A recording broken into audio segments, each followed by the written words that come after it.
மீன் தான். 5000 பேருக்கு 5 அப்பம் 2 மீன் தான். 5000 பேருக்கு 5 அப்பம் 2 மீன் தான்.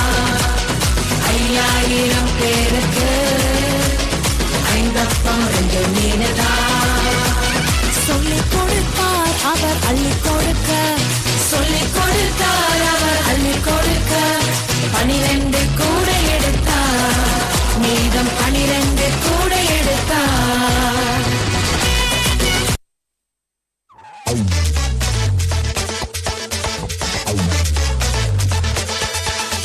Hey.